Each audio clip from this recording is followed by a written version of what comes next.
Amados irmãos, boa noite. Estamos começando mais um culto online. Convidamos os irmãos a uma oração. Curvemos nossas cabeças e oremos ao Senhor. Querido Deus e nosso Pai Celeste, estamos aqui para prestar-te mais um culto que as nossas almas te devem. Por gratidão, por tudo que és e fazes para com a nossa vida, especialmente com relação à salvação eterna das nossas almas. Muito obrigado, Senhor Deus, por todo o cuidado, por todo o amor dispensado para conosco até aqui. E nos abençoe nesta hora de culto, para que o mesmo seja agradável ao Senhor e de grande progresso para a nossa vida espiritual. Em nome de Jesus, amém. Vamos ouvir a leitura de Provérbios 28, 13. Provérbios 28, 13. O que encobre as suas transgressões jamais prosperará, mas o que as confessa e deixa alcançará misericórdia. Aqui nós temos duas afirmações, uma negativa, outra positiva. A negativa diz: o que encobre as suas transgressões jamais prosperará. A positiva diz: mas aquele que confessa e deixa alcançará misericórdia. O pecado não confessado só pode arruinar uma vida. Já o pecado confessado está ligado à vida cristã bem-sucedida no seu relacionamento com Deus. A verdadeira confissão e um verdadeiro arrependimento restaura a alma na relação com Deus.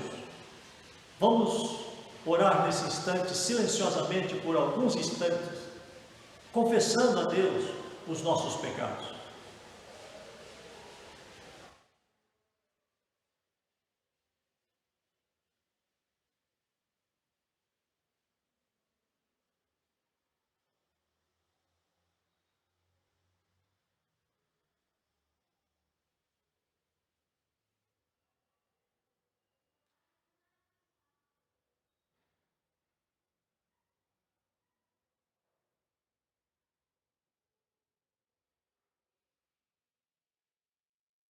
Convido a Débora para uma oração a Deus. Senhor nosso Deus e Pai, nós estamos aqui reunidos no Teu santo nome para Te cultuar.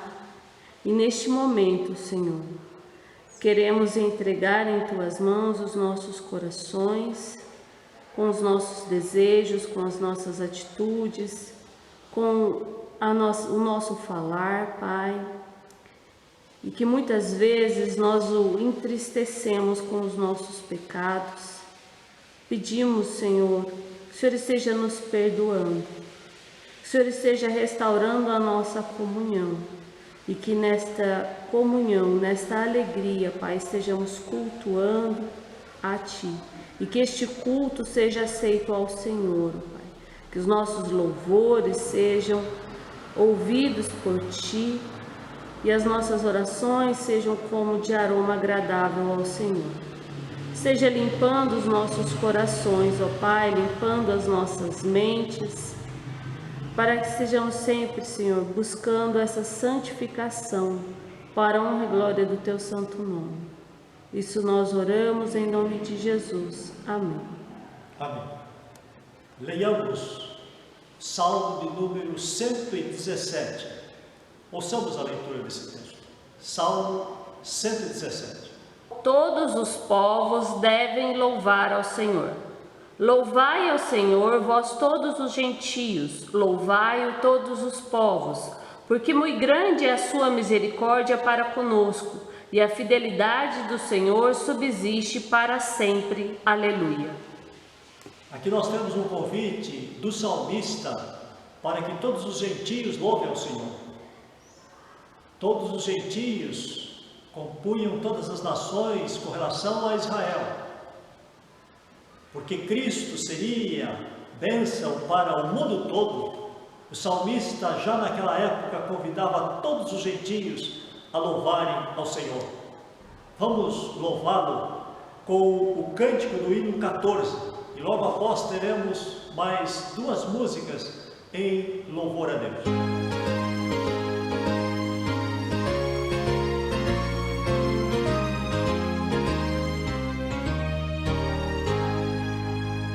Vamos nós louvar a Deus, vamos, vamos, ao Senhor de toda luz, Santo, Santo. Cantem, louvem lá nos céus, nosso Deus e Rei Jesus. Exaltado seja Deus, Santo, Santo. Exaltado seja nosso Deus e Pai. Exaltado para sempre o exaltai. Cantem, louvem lá nos céus, nosso Deus e Rei Jesus. Exaltado seja Deus, Santo, Santo. Nosso Deus eterno Pai, Santo, Santo. Deu-nos bênçãos por Jesus, vede, vede. Ao Senhor glorificai, vós os salvos pela cruz. Sim, conosco glória dai, vinde, vinde. Exaltado seja nosso Deus e Pai. Exaltado para sempre o exaltai. Cantem, louvem lá nos céus, nosso Deus e Rei Jesus. Exaltado seja Deus, Santo, Santo.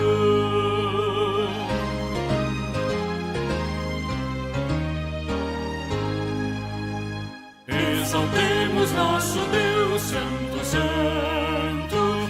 Exaltemos com fervor hoje, hoje. Tributemos todos nós hinos santos de louvor. Sim, louvor em alta voz hoje, hoje. Exaltado seja nosso Deus e Pai. Exaltado para sempre o exaltai. Cantem, louvem lá nos céus, nosso Deus e Rei Jesus. Exaltado seja Deus, Santo, Santo.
Toda a terra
culto para adorar e louvar o nosso Senhor e dizer que mesmo tão difícil possa parecer as situações, nós sabemos que Deus é Deus.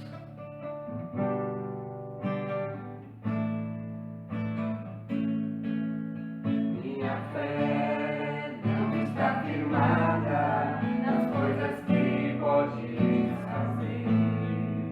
Eu aprendi a te adorar pelo que é.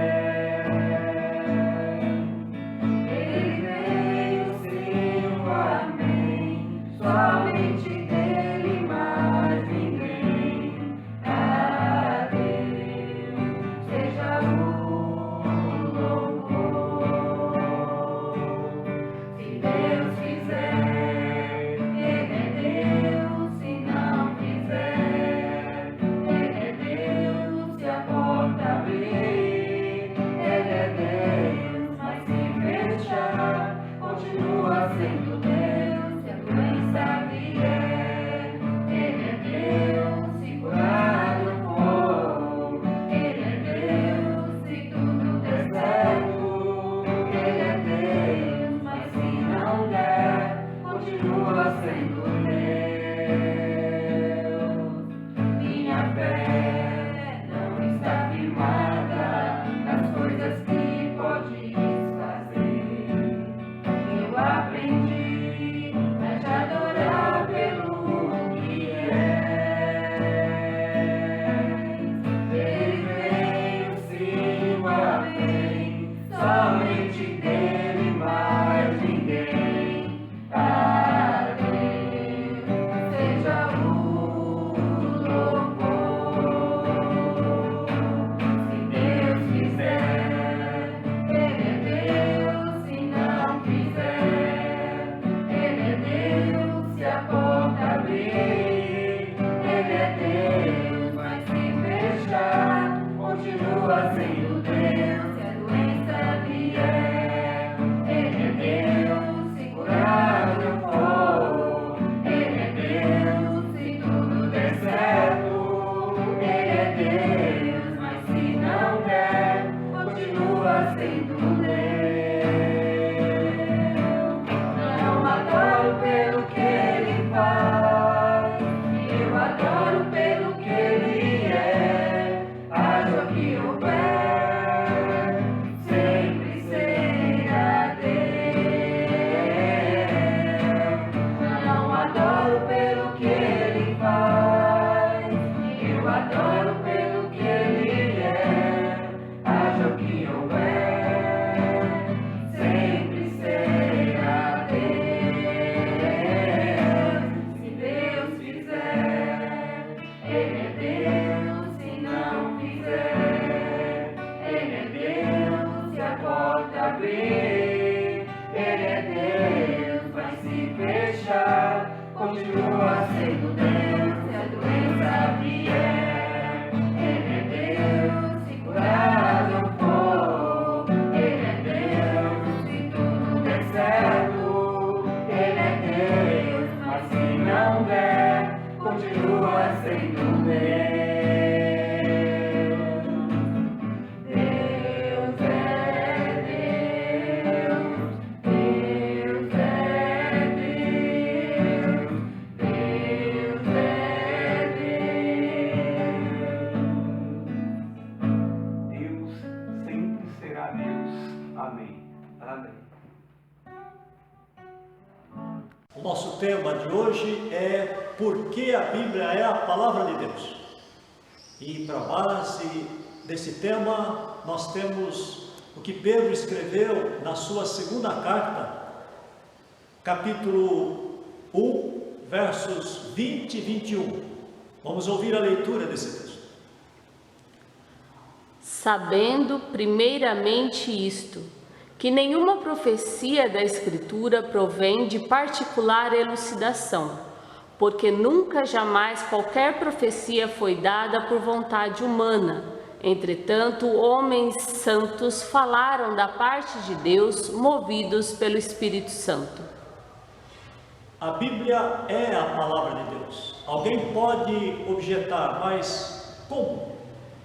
Na Bíblia tem palavras de Satanás, de reis maus? Sim, Deus quis assim. Deus quis que os seus escritores escrevessem as palavras de Satanás, dos demônios, de reis maus, de homens maus. E porque Deus é o seu autor, a Bíblia é a palavra de Deus. E como palavra de Deus, ela pode ser comprovada. Ela foi escrita num período de aproximadamente 17 séculos, desde Moisés, que viveu 3.500 anos antes de Cristo, até o apóstolo João, que morreu no final do primeiro século. Ela foi escrita por mais ou menos 40 homens que Deus escolheu e trabalhou na vida deles. E eles participavam de várias camadas sociais. Nós temos entre eles pescadores, nós temos pastores de rebanho, fazendeiros, profetas, sacerdotes, reis, estadistas, médicos. Mas é muito importante notarmos que nesta diversidade há uma unidade. Se buscássemos um tema, esse tema tem que ser Jesus Cristo. Este é o tema que profetas e apóstolos seguiram, de Gênesis a Apocalipse. E sob esse tema nós temos subtemas. Nós gostaríamos de estudar com os irmãos o subtema relativo às profecias, começando com as profecias relativas a Cristo. A Bíblia diz que ele deveria nascer de uma mulher. Gênesis fala que da semente da mulher nasceria Jesus. E Paulo, ele fala deste cumprimento em Gálatas 4:4. Ouçamos o que diz esse texto. Vindo, porém, a plenitude do tempo, Deus enviou o seu Filho, nascido de mulher. Moisés foi quem escreveu os 5 primeiros livros da Bíblia e que viveu 3.500 anos antes de Cristo. E o apóstolo Paulo, no século I depois de Cristo. Mas também temos sobre a sua cidade natal. Jesus deveria nascer em Belém. Ouça o que o profeta Miqueias diz em Miqueias 5:2, 800 anos antes de Cristo. E tu, Belém Efrata, de ti me sairá o que há de reinar em Israel. Miqueias, ele profetizou que era em Belém. Maria e José moravam em Nazaré. Quirino era governador da Síria. O imperador César Augusto decretou que cada família deveria alistar-se na sua própria cidade. José e Maria saíram de Nazaré e foram até Belém. E lá então completaram-se os dias e Maria teve Jesus. Isso está registrado em Lucas capítulo 2, verso 1. Mas vejamos também que ele seria vendido por 30 moedas de prata. Foi Zacarias quem disse isto 520 anos antes de Cristo. Ouçamos o que ele diz. Pesaram, pois, por meu salário 30 moedas de prata. Zacarias 11:12. Os sacerdotes, quando entregaram 30 moedas para Judas, não sabiam que estavam cumprindo profecia. Isso está registrado em Mateus 26:15. Mas também sobre a sua morte a Bíblia fala. 700 anos antes de Cristo, foi o profeta Isaías quem disse essas palavras registradas em Isaías capítulo 53, versos 4 e 5. Ele foi traspassado pelas nossas transgressões e moído pelas nossas iniquidades, porquanto derramou a sua alma na morte.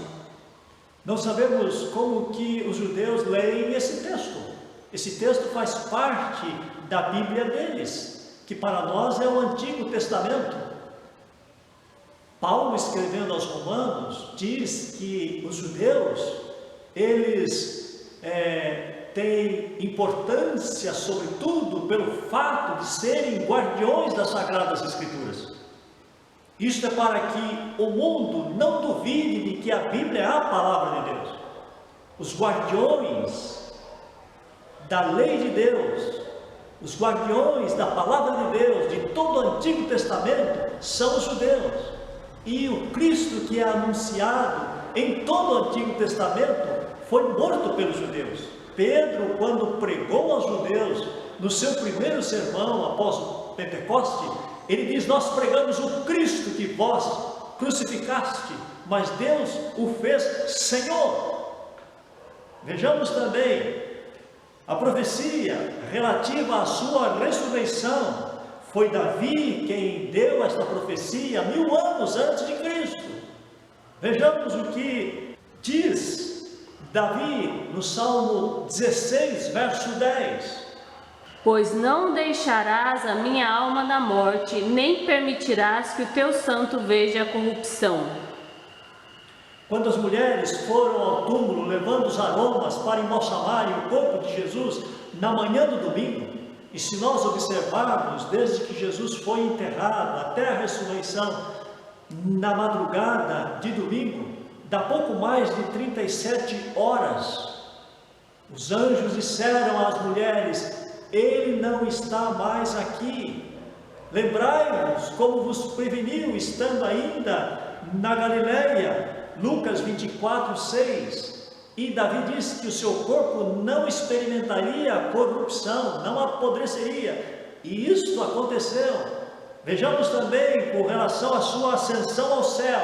O mesmo Davi, ele fala sobre a ascensão de Cristo. Subiste às alturas e levaste cativo o cativeiro.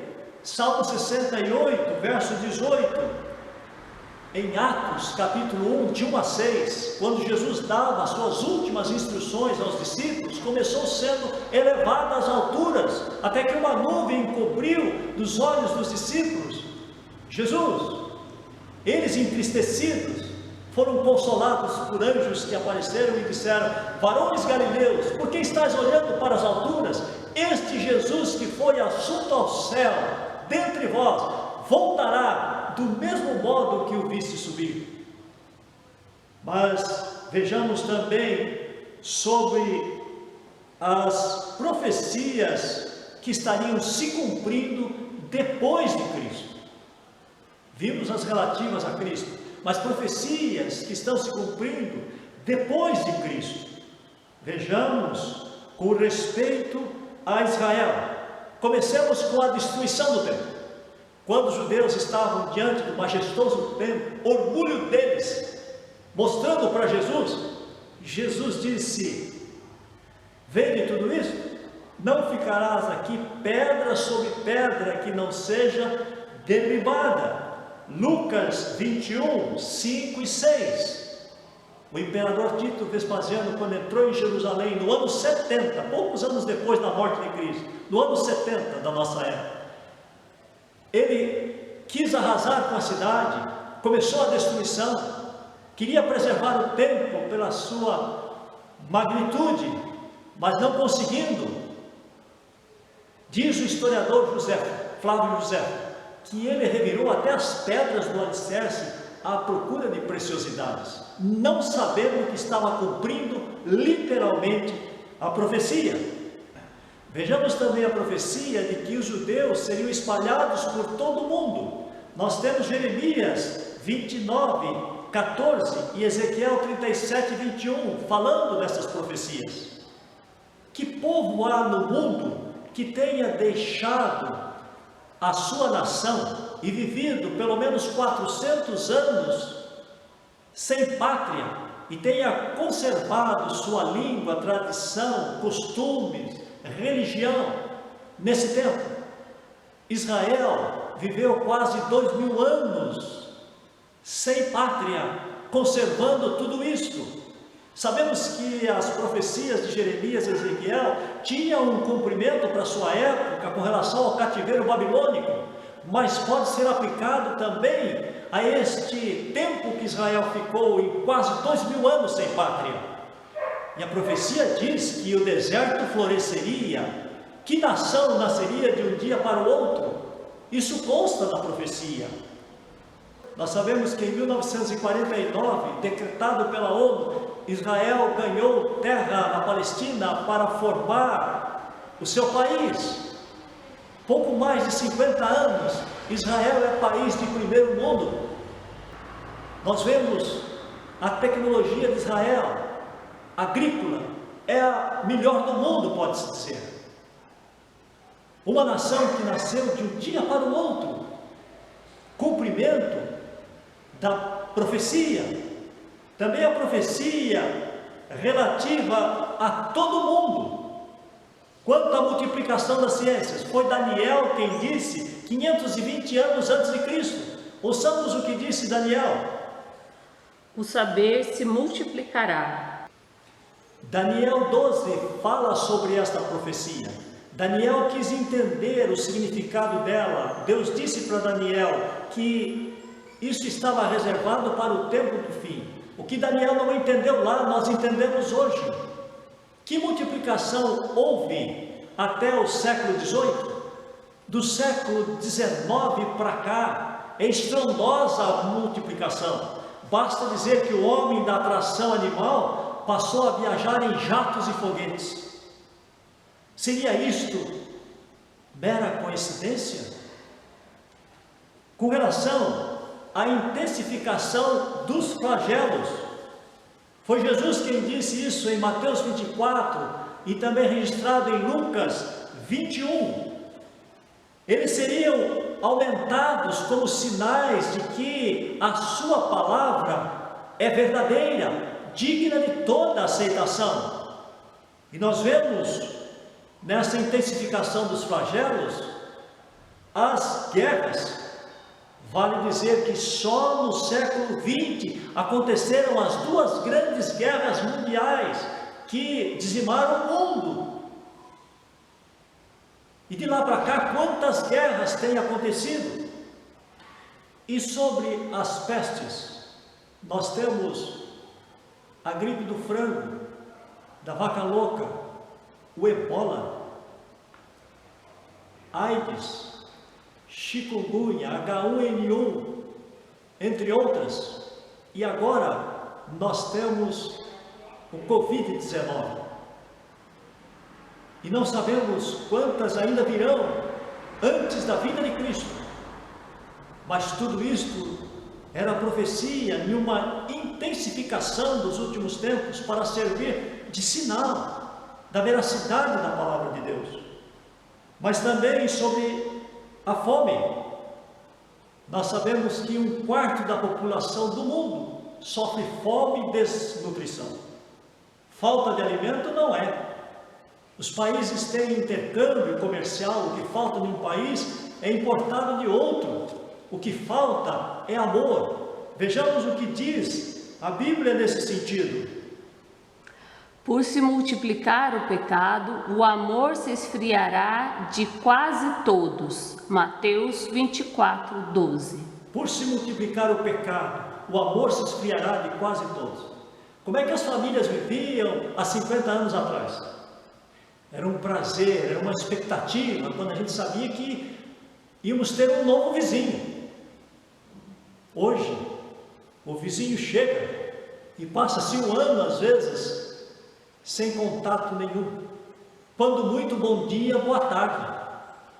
As pessoas estão separadas dentro da própria casa. Isso é assustador. Cumprimento da profecia por se multiplicar a iniquidade. E sobre os terremotos, nesta intensificação dos flagelos, há um registro de que no século XVII houve 378 terremotos. No século XVIII esse número foi para 640. Século XIX passou de 2000 e de lá para cá não se tem conta Nós sabemos que a Indonésia, a Índia, a China, o Japão, o México, têm sido os mais afetados com os terremotos. Até o Brasil tem tido tremor em quase todos os estados. Ainda bem que não temos terremoto aqui. Precisamos agradecer a Deus. Mas isto tudo é para dizer que Jesus, como Deus, sabia o que estava dizendo sobre o tempo do fim, para a gente ver um cumprimento literal. Veja o que a Bíblia diz em Isaías 24, 20. A terra balanceia como rede de dormir por causa dos pecados que pesam sobre ela. Por último, vejamos sobre o evangelismo e a apostasia. No século XVI, a Bíblia estava traduzida em 14 idiomas. De lá para cá, para mais de 2.500 línguas. Nós sabemos que há mais de 5.000 línguas e dialetos no mundo. Mas com o desenvolvimento da ciência, da tecnologia, nós sabemos que isto não demorará para que todas as nações tenham a palavra de Deus. E a Bíblia diz que enquanto este evangelho não for espalhado a todas as nações, não virá o fim. Mas, junto com esta grande evangelização, nós vemos uma grande apostasia. A Bíblia diz que muitos se apostatariam da fé por seguirem a espíritos enganadores. A Bíblia fala também que nos últimos tempos surgiriam muitos falsos profetas, dizendo o que a Bíblia não está dizendo, e formando assim falsos crentes. E esses falsos crentes, eles estão escandalizando muitas pessoas para não aceitarem o Evangelho. E mais, estão fazendo pessoas se apostatarem da fé. Pessoas que, querendo crer, não chegaram ao conhecimento pleno da verdade para a salvação de suas almas, acabam desistindo. Cresce o número de céticos no mundo de maneira assustadora, junto com a grande evangelização, a grande apostasia. E aqui aproveitamos para, concluindo esta mensagem, convidar o amado ouvinte que não conhece a palavra de Deus, ou não tem a Bíblia como palavra de Deus, ou não tem entendido a palavra de Deus. Ore a Deus, pegue a Bíblia e comece a ler, mas comece com os livros mais fáceis, comece com o Novo Testamento, os Evangelhos. Alguém que chega de uma cidade, quer conhecer a cidade, vai pegar as notícias do dia, depois vai conhecer a história antiga. Deixe o Antigo Testamento para depois e comece no Novo Testamento, e você vai ver quem é Jesus, o que ele diz sobre você, o que ele requer de você, além do que ele tem para a sua vida. Leia observando Jesus desta forma. A Bíblia é um convite para o pecador se reatar com Deus através dos meios que Deus instituiu para isto, na pessoa de Jesus, através da sua palavra, que Deus queria que você a tivesse em suas mãos, palavra escrita. Dê atenção à palavra de Deus, e Deus vai estar consolando a sua vida, Deus vai estar suprindo as suas necessidades, principalmente as necessidades da sua alma, que é de felicidade em uma vida eterna e gloriosa com Deus. Deus assim abençoe ricamente a sua vida. Amém. Vamos orar a Deus. Querido Deus e nosso Pai Celeste, oramos mais uma vez a Ti, agradecendo esta palavra do Senhor.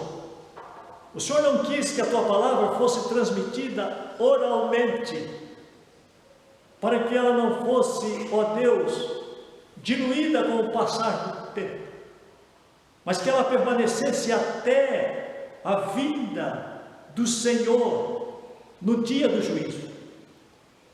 E essa palavra tem beneficiado muitas vidas, salvado muitas almas, desde Adão. E nós pedimos ao Pai que o Senhor continue a falar ao nosso coração, alimentar a nossa fé, e assim nós possamos, ó Deus, enfrentar todos os problemas desta vida com segurança, de que mesmo morrendo, nós estamos felizes com o Senhor, abençoados pelo Senhor, na vida eterna que o Senhor nos dá. Fortalece assim a nossa fé, sustenta assim, ó Deus, a nossa vida. Em Cristo Jesus nós oramos. Amém. Terminando este culto, desejamos a todos uma boa noite, uma boa semana. Que Deus continue na sua graça e na sua paz, conduzindo a sua igreja em todo o mundo e auxiliando nesses momentos difíceis que nós estamos passando, para termos coragem, para estar cada dia mais glorificando a Deus, sabendo que Deus usa todas as coisas para a formação do nosso homem interior, segundo Cristo. Deus assim nos abençoe. Amém.